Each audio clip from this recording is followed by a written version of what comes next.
আমরা শ্রীমঙ্গলের বৌদ্ধভূমি দেখতে খুব সুন্দর।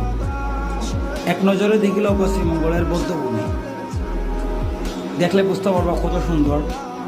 সব জেলার মানুষরা কইরাম অবশ্যই শ্রীমঙ্গল বৌদ্ধভূমি ঘুরিয়া যাইবা, দেখা যাইবা, দেখলে বুঝতে পারবা বৌদ্ধভূমির যে আকর্ষণটা আছে, কত পর্যটকের মিলন মেলা ঘটে।